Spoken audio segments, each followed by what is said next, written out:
जय हिंद साथियों, आपका अपने YouTube चैनल में हार्दिक स्वागत है। साथियों, दिनांक 18 अगस्त 2022 को राष्ट्रीय शिक्षा केंद्र भोपाल द्वारा राष्ट्रीय मीन्स कम मेरिट छात्रवृत्ति परीक्षा सत्र 2022-23 के लिए विज्ञापन जारी कर दिया गया है।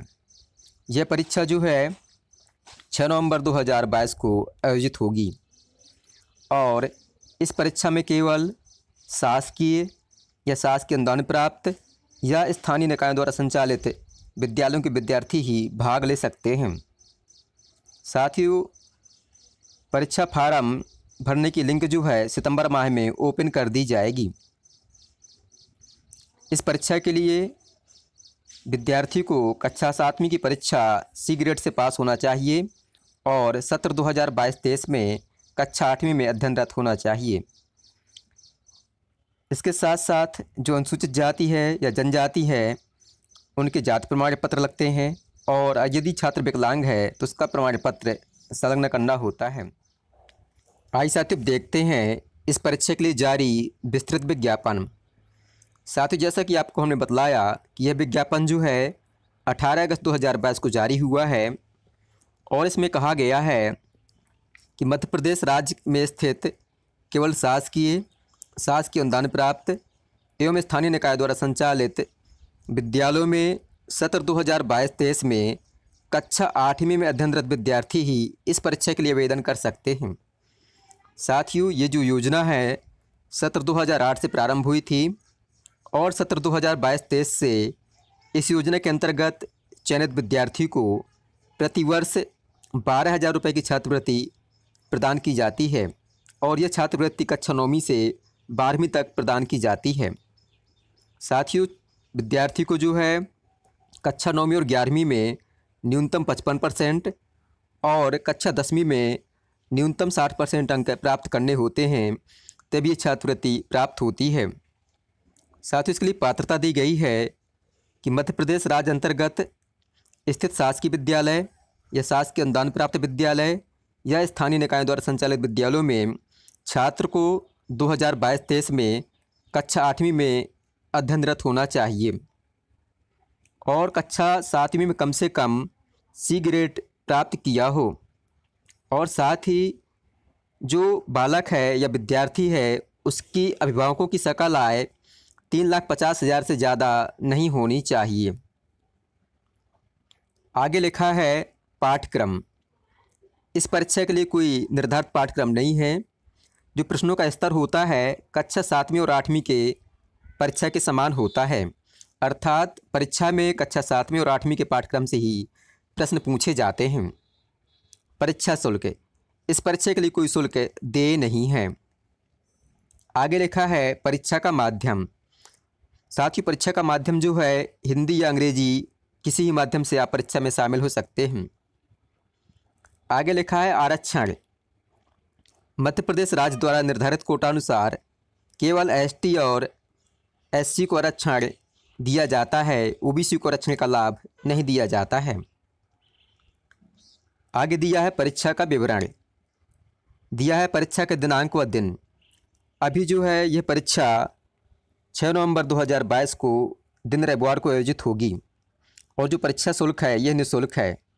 जो परीक्षा का समय है यह परीक्षा 2 पालियों में आयोजित होती है।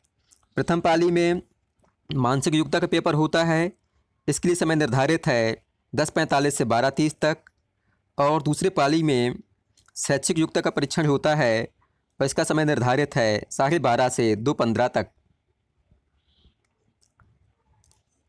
साथियों, दी गई है परीक्षा की समय सारणी। पहला दिया गया है मानसिक योग्यता परीक्षण।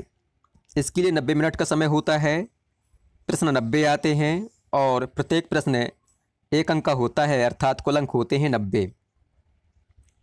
जो दूसरी पाली की परीक्षा होती है ये शैक्षिक योग्यता की परीक्षा होती है। इसमें भी 90 मिनट का समय मिलता है और प्रश्न 90 आते हैं और प्रत्येक प्रश्न 1 अंक का होता है, अर्थात कुल 90 अंक का होता है। इस प्रकार से कुल 3 घंटे का समय मिलता है और 180 प्रश्न आते हैं। 180 प्रश्नों में से समान वर्ग को 72 प्रश्न सही करने होते हैं, अर्थात 40% अंक प्राप्त करने होते हैं। इसी प्रकार जो ओबीसी वर्ग है उसको समान वर्ग माना गया है, तो हम कह सकते हैं कि समान वर्ग और ओबीसी वर्ग को परीक्षा में न्यूनतम जो है 40% अंक या 72 अंक प्राप्त करने होते हैं। साथ ही जो SC ST या दिव्यांगजन हैं उनको परीक्षा में 58 अंक या न्यूनतम 32% अंक प्राप्त करने होते हैं। आगे दिया गया है कि दोनों प्रश्न पत्रों के बीच में विद्यार्थी को परीक्षा कक्ष छोड़ने की अनुमति नहीं होगी। साथ ही आगे लिखा है कि मानसिक योग्यता के अंतर्गत कुल 90 प्रश्नों में से प्रश्न समझाता, वर्गीकरण, श्रृंखला, आकृति और बोधन, छुपी हुई आकृतियों को पहचानना, कोडन विकोडन, खंड समुच्चय, समस्या समाधान इत्यादि पर आधारित प्रश्न होंगे। साथ ही जो शैक्षिक योग्यता के अंतर्गत है 90 प्रश्नों में से 35 प्रश्न विज्ञान विषय के, 35 प्रश्न सामाजिक विज्ञान विषय के और 20 प्रश्न गणित विषय के पूछे जाएंगे।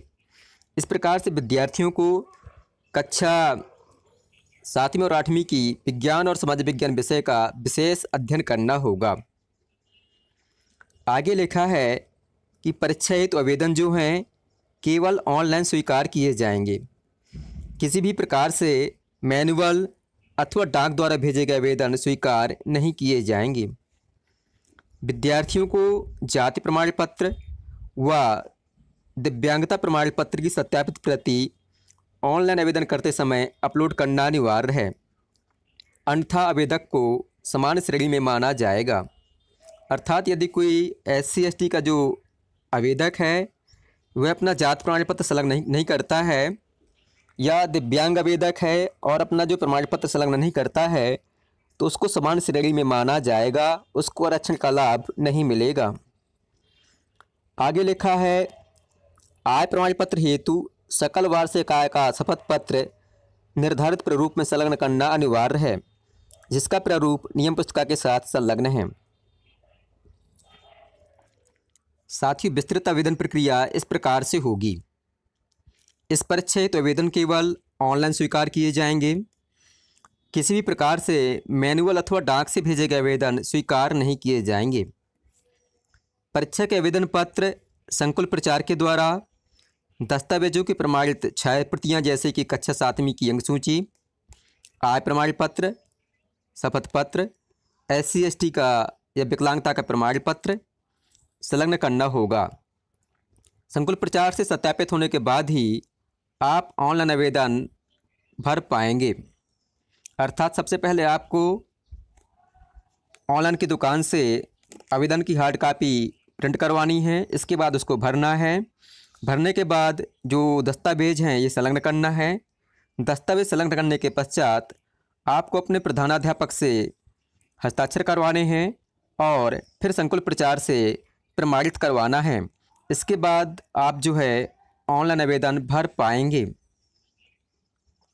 और साथियों इसके बाद जब रिजल्ट इसका घोषित हो जाता है तो इसके बाद संकुल प्रचार कार्यालय में आपको जो है अपना जाति प्रमाण पत्र, आय प्रमाण पत्र और अपना जो बैंक का खाता है स्टेट बैंक का उसको जमा करना होता है। और जो फोटोग्राफ है आपको काले चश्मे फ़ोटोग्राफ नहीं खिंचवानी है, अर्थात फ़ोटो आपको सफ़ेद बैकग्राउंड पर खिंचवा के लगवानी है।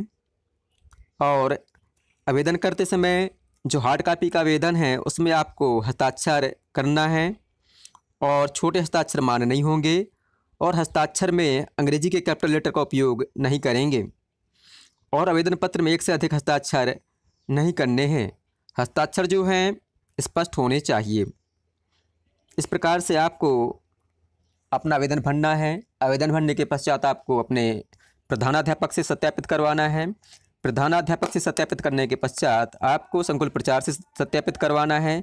इसके बाद आपको ऑनलाइन आवेदन भरना है। साथ ही आगे दिया गया है परीक्षा केंद्र। साथ ही ये जो परीक्षा है मध्य प्रदेश के 52 जिलों के ब्लॉक मुख्यालयों पर आयोजित होगी। यदि किसी के परीक्षा केंद्र में अभ्यर्थियों की संख्या कम होती है तो उसे परिवर्तित या निरस्त भी किया जा सकेगा। साथ ही इस प्रकार से ये जानकारी थी कि राष्ट्रीय मीन्स का मेरिट छात्रवृत्ति की परीक्षा का फार्म आप किस प्रकार से भरेंगे और इसके लिए पाठ्यक्रम क्या होगा।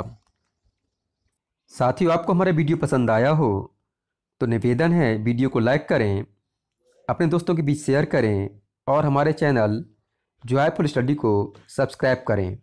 धन्यवाद।